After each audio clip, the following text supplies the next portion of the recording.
이번에 검찰이 그 이재명 지사의 형 이재선이 이 정신질환을 언제부터 앓고 있냐고 했냐면요. 2013년 교통사고 이후에 정신질환이 나타났다. 그러니까 그 전에 한 이재명 지사의 그 여러 가지 그 시도는 모두 법적 제재를 받아야 한다라고 이렇게 몰고 가고 있어요. 그렇지만 이재선 씨가 2012년 이전에도 또 2012년에도 이상 성격을 가진 사람으로서 사건 사고를 마구 냈다는 거, 무려 거의 200건에 대한 가까운 그런 사건 사고를 일으켰다는 거는 그 중에 하나가 신문기사화 됐기 때문에 이것은 확실한 증거입니다. 그러니까 검찰이 추정한 것을 시간적으로 증명할 수가 없는 거죠. 2012년에도 이상성격으로 사건을 일으켰다고 신문기사에 났는데 검찰이 주장하는 것은 2013년 교통사고 이후에 정신이 이상했다라고 말하면서 2012년도에 이재명 지사가 한 일을 물고 늘어지는 것입니다. 그리고 또 이재선 씨의 부인 있죠. 이 부인도 어떻게 증언을 했냐면요. 2014년 2월에도 우울증이 있었다라고 발언을 했답니다. 즉 검찰이 말하는 2013년 교통사고 이전에 이미 정신적으로 이상이 있었다는 거예요.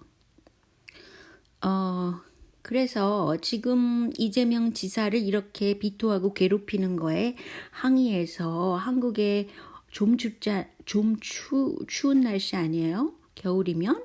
근데 이 추운 거리에서 시위를 하시는 여러 모임들이 있습니다. 그래서 시간이 되시는 분들은 많은 참여를 바라고요. 그 가운데서 제가 아는 그런 정보를 공지하게 됐어요. 가장 당장은 12월 29일 토요일 11시부터 15시 그러니까 3시까지 오후 3시까지 성남 그 시장 입구에서 그 최식이라는 분이요. 유튜버로 또 열심히신 그분이 주관하는 모임이 있고요. 그리고 1월 10일부터 1월 10일하고 12일 또 집결하는 모임이 있습니다. 자세한 내용은 이 모임에 대해서 자세한 내용은 이재명의 잼나라 또 페이스북 하시는 정양일 선생님의 그 정보를 찾아서 많은 참여 부탁드리고요. 제가 몰랐던 건데요. 이재명과 잼나라도 있고요. 이지망 이라는 것도 있고요. 이재명 지키기 방인가요? 그리고 잼사랑 방도 있어요. 그렇게 다양한 모임이 이미 있었네요. 제가 시간이 이렇게 많지는 않은 사람이에요. 그래서 제가 다른 분의 유튜브를 하루에 하나 정도 보기도 굉장히 지금 힘들고요. 그리고 시간이 그렇게 없다는 거죠. 그리고 뉴스 보기를 주로 하기 때문에 조금 그 정보에 있어서는 페이스북에서 보이는 거, 트윗에서 잠깐 보이는 거, 이 정도로 지금 작업을 유튜브 내용을 만들고 있어요.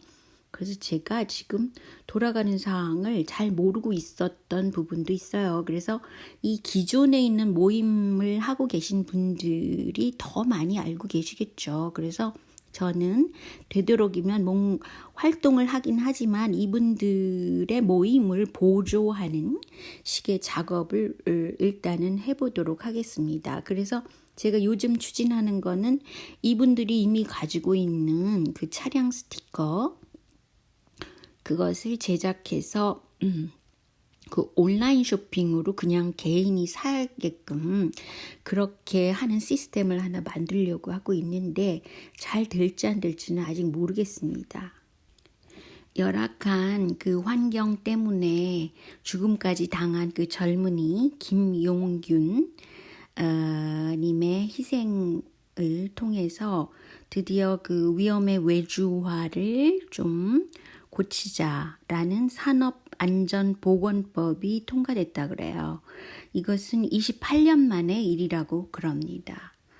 그 김용균 님의 어머니가 굉장히 호소를 많이 하고 다녔고, 특히 이번에는 그 SNS에서 보통 여러분들이 그 많이 관심을 가지고 이것에 대해서 거론을 했기 때문에 아마도 그 국회에서도 그 법안을 통과시키지 않을 수가 없었겠죠. 그런데 이 김용균법에 유일하게 반대한 사람이 전희경이라는 사람이 있답니다. 이 사람은 자한당 사람인데요.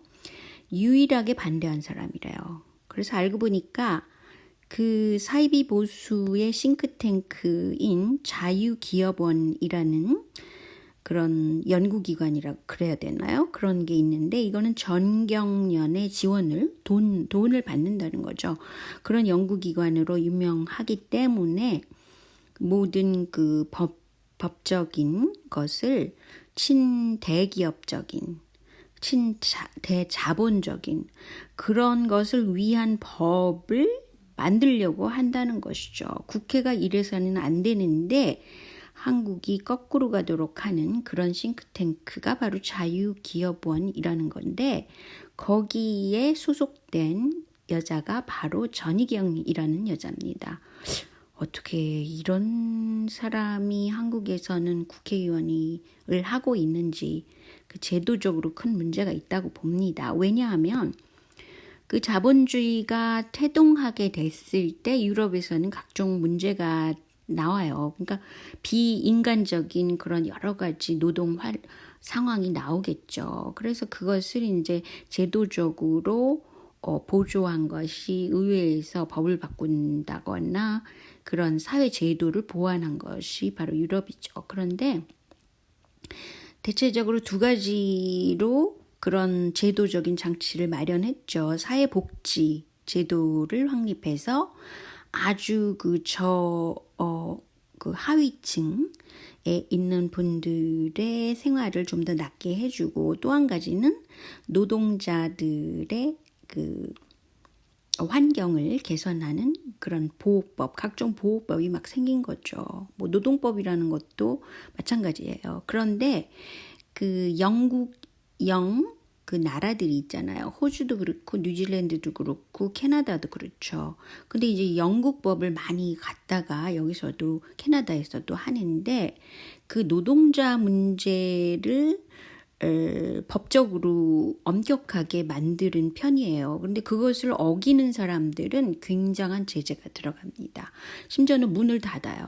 뭐 불법 체류자를 고용했다 이런 경우도 마찬가지입니다.